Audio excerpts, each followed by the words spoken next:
उत्तर प्रदेश और उत्तराखंड के बीच 21 सालों से चला आ रहा संपत्ति का विवाद अब खत्म हो चुका है। जी हां, सीएम योगी आदित्यनाथ और सीएम पुष्कर सिंह धामी ने मिलकर पुराने विवाद का खात्मा कर दिया है। हालांकि इसकी शुरुआत करीब 2.5 साल पहले उत्तराखंड के तत्कालीन सीएम त्रिवेंद्र सिंह रावत और यूपी के सीएम योगी आदित्यनाथ के बीच बातचीत से हुई थी।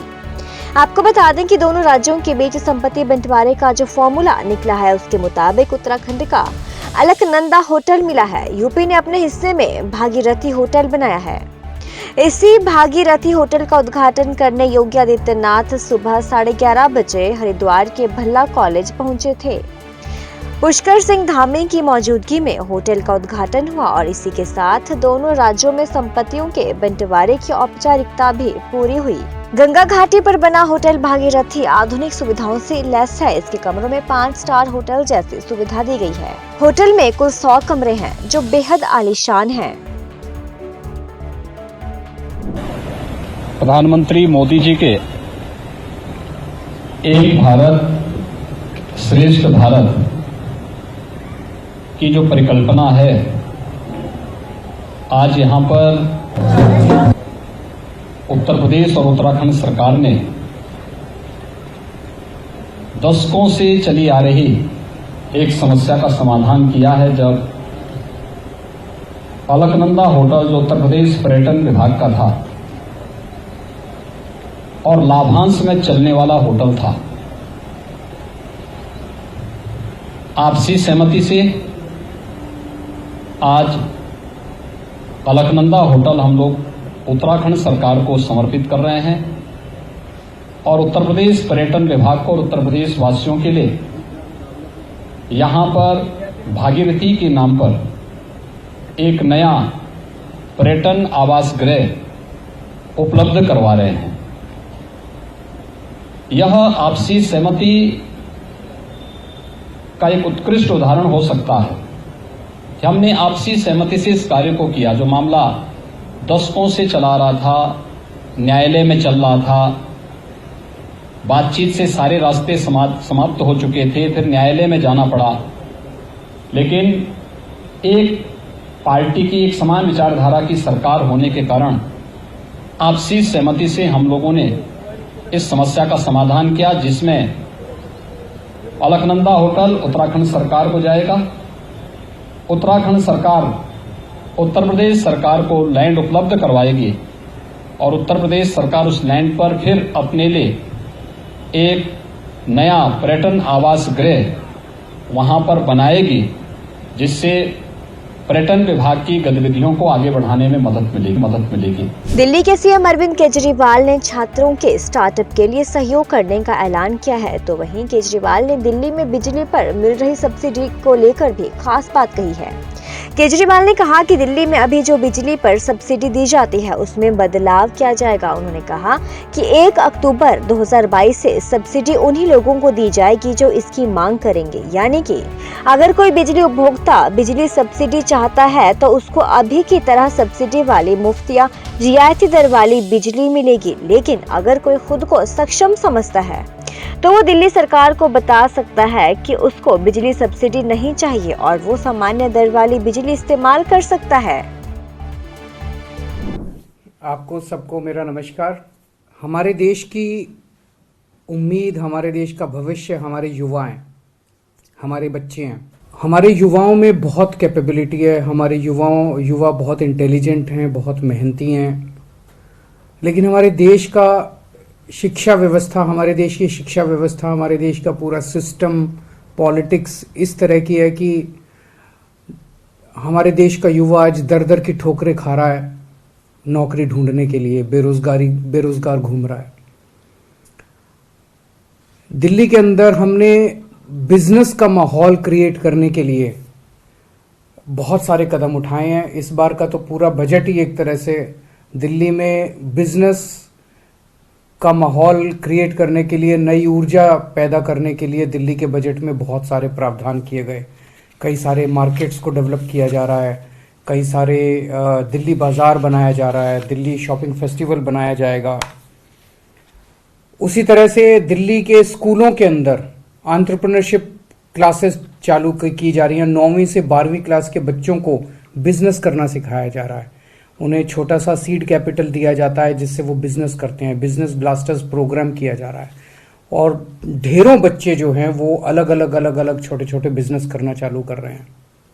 यही बिजनेस ब्लास्टर्स प्रोग्राम, यही एंटरप्रेन्योरशिप क्लासेस अब कॉलेजेस के अंदर भी शुरू की जाएंगी और कॉलेजेस के अंदर भी बच्चों को डिग्री लेने के बाद नौकरी ढूंढने के बजाय अपना बिजनेस करने के लिए उन्हें तैयार किया जाएगा, मानसिक तौर पे तैयार किया जाएगा और कॉलेज में पढ़ते पढ़ते भी वो इस दिशा के अंदर अपने छोटे छोटे बिजनेस आइडियाज को तैयार करना शुरू करेंगे। उसके लिए उन्हें पूरी सहायता दी जाएगी।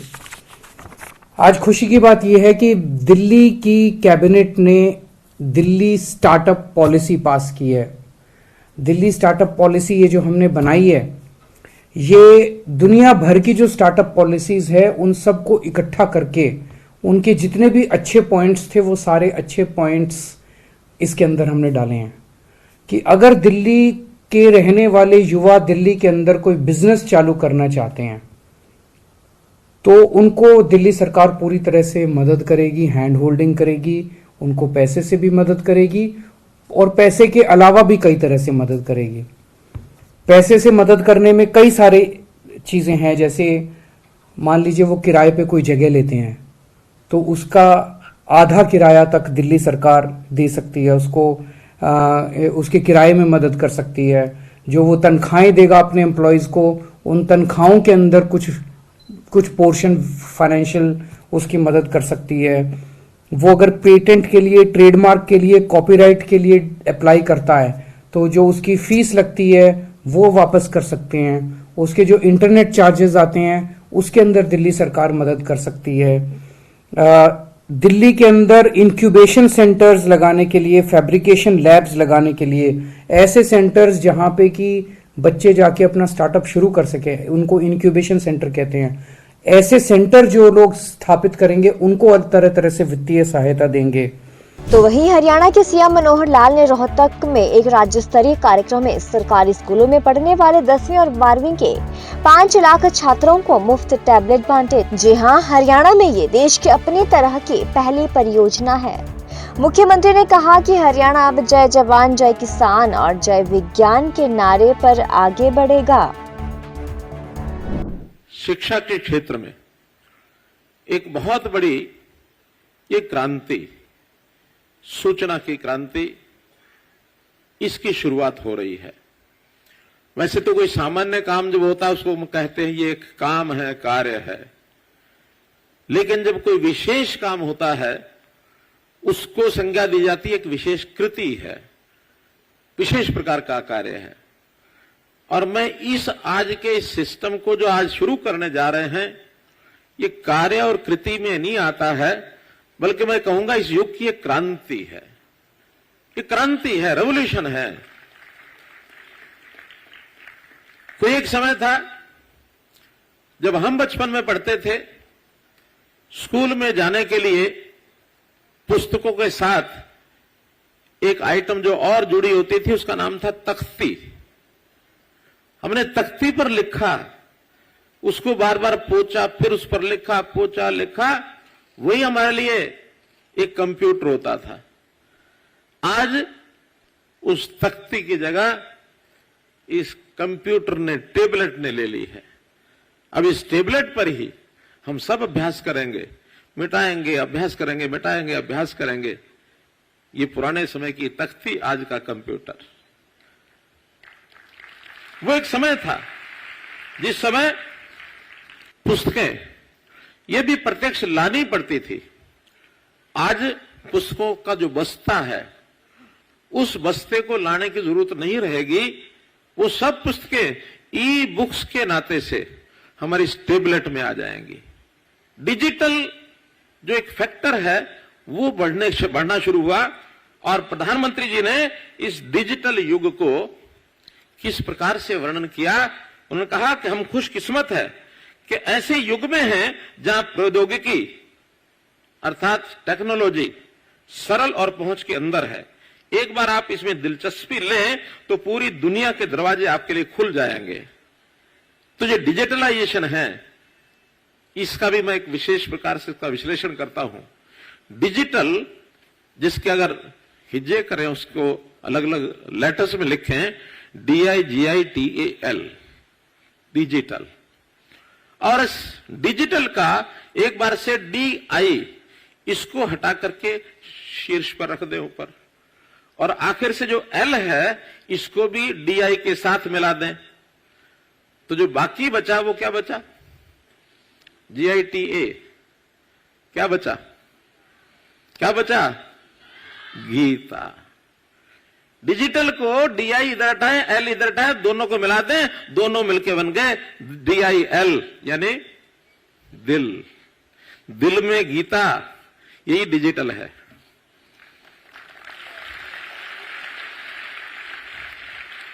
तो उस महाभारत में से वो गीता निकली, कोविड में से डिजिटल निकला, और डिजिटल और गीता मैंने बताया, दिल के अंदर गीता, ये डिजिटल है।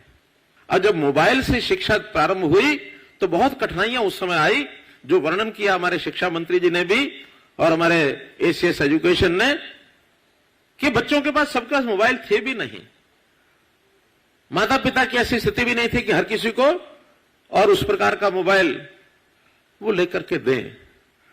तो ऐसा स्मार्ट मोबाइल का विषय का कठिनाई आई। जिनके पास मोबाइल थे भी, उनकी भी जो स्क्रीन इतनी छोटी होती थी कि पढ़ने में उनको भी कठिनाई आती थी।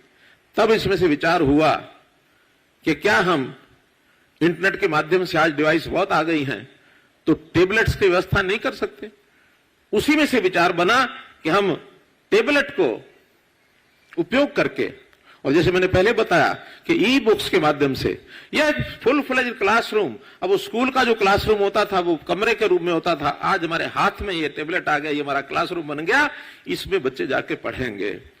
हमने तय किया है कि देश भर में नई एजुकेशन पॉलिसी जो अब घोषित हुई है, देश ने तो टारगेट रखा है 2030 तक हम इसको लागू करेंगे पूरे तौर पर।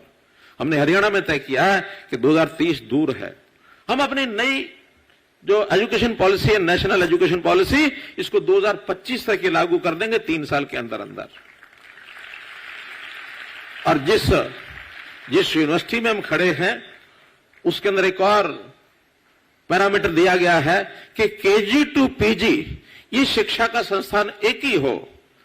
तो मैं प्रसन्नता से व्यक्त कर रहा हूं इस बात को कि सबसे पहला हमारा महर्षि दयानंद यूनिवर्सिटी MDU, यहां के जो वाइस चांसलर बधाई के पात्र हैं कि इसको KG to PG इस वर्ष से शुरू कर दिया है।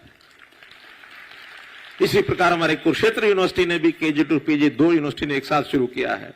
आगे चल करके सभी यूनिवर्सिटीज, अब यूनिवर्सिटीज ऐसा नहीं होगा कि वो प्राइमरी के बच्चों को नहीं पढ़ाएंगे, केवल पोस्ट ग्रेजुएट्स को भी पढ़ाएंगे। KG से शुरू करेंगे, पोस्ट ग्रेजुएट तक एक ही संस्थान में विद्यार्थी पढ़ेगा, उसी में से शिक्षा का मूल्यांकन होगा। देश में कोरोना संक्रमण की रफ्तार एक बार फिर बढ़ने लगी है। बात बीते 24 घंटे की जाए तो देश भर में कोरोना के 3,275 नए मामले सामने आए हैं, जबकि इस दौरान 55 मरीजों की मौत हो चुकी है। भारत में एक्टिव मरीजों की संख्या 20,000 के करीब पहुंच गई है। आपको बता दें कि बुधवार के मुकाबले कोरोना के मामले 2.2% ज्यादा हैं। स्वास्थ्य मंत्रालय के अनुसार कोरोना के सबसे अधिक मामले दिल्ली में सामने आए हैं। दिल्ली में 1,354 नए संक्रमित मिले हैं, हरियाणा में 571, केरल में 386, उत्तर प्रदेश में 198, महाराष्ट्र में 188 संक्रमित मिले हैं।